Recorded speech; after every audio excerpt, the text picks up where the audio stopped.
All right, let's finish up the 23rd chapter of A Connecticut Yankee in King Arthur's Court. It's the big show to restore the fountain, which the boss has already done, but he's got a big fireworks display that he's just started to put on with a bunch of crazy magic words, and we are at the second one of those crazy magic words now, which he is moaning like he's in agony.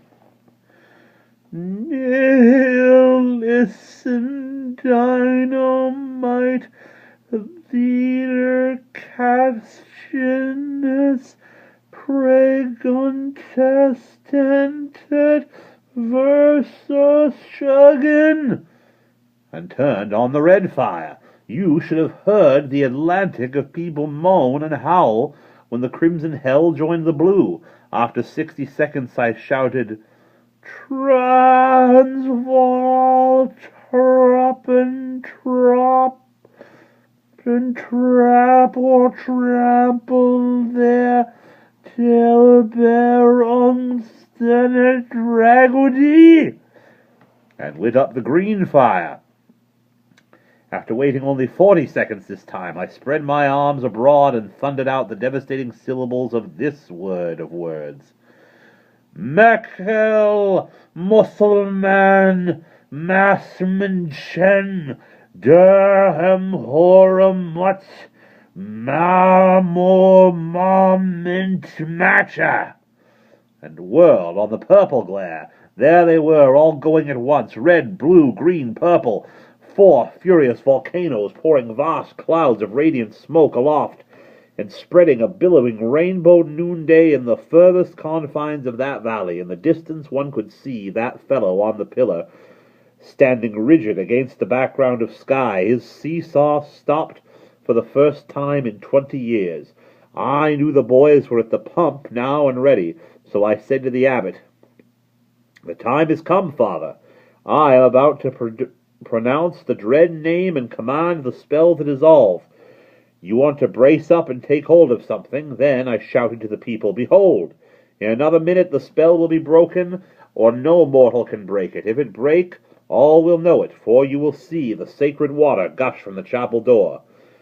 I stood a few moments, and let the hearers have a chance to spread my announcement to those who couldn't hear, and so convey it to the furthest ranks. Then I made a grand exhibition of extra posturing and gesturing, and shouted, Lo, I command the fell spirit that possesses the holy fountain to now disgorge into the skies all the infernal fires that still remain in him, and straightway dissolve his spell, and flee hence to the pit, there to lie bound 1,000 years by his own dread name. I command it.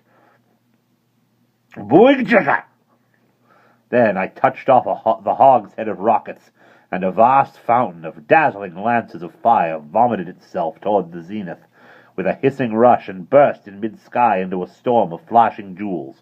One mighty groan of terror started up from the massed people, then suddenly broke into a wild hosanna of joy, for there, fair and plain in the uncanny glare, they saw the freed water leaping forth. The old abbot could not speak a word for tears and the chokings in his throat. Without utterance of any sort, he folded me into his arms and mashed me. It was more eloquent than speech, and harder to get over, too, in a country where there were really no doctors that were worth a damaged nickel. You should have seen those acres of people throw themselves down in that water, and kiss it, and pet it, and fondle it, and talk to it as if it were alive, and welcome it back with the dear names they gave their darlings, just as if it had been a friend who was long gone away and lost, and was come home again.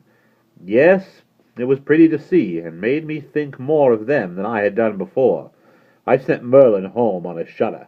He had caved in and gone down like a landslide when I pronounced that fearful name, and had never come to since. He never had heard that name before, neither had I. But to him it was the right one. Any jumble would have been the right one, he admitted afterwards, that the spirit's own mother could not have pronounced that name better than I did.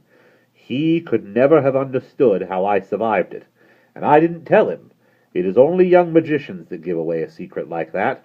Merlin spent 3 months working enchantments to try to find out the deep trick of how to pronounce that name and outlive it, but he didn't arrive. When I started to the chapel, The populace uncovered and fell back reverently to make a wide way for me, as if I had been some kind of a superior being, and I was.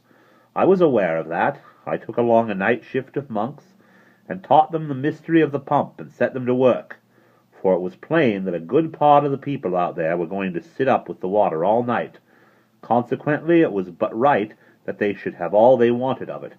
To those monks that pump was a good deal of a miracle itself, and they were full of wonder over it, and admiration, too, of the exceeding effectiveness of its performance. It was a great night, an immense night. There was reputation in it. I could hardly get to sleep for glorifying over it. And that is the end of chapter 23.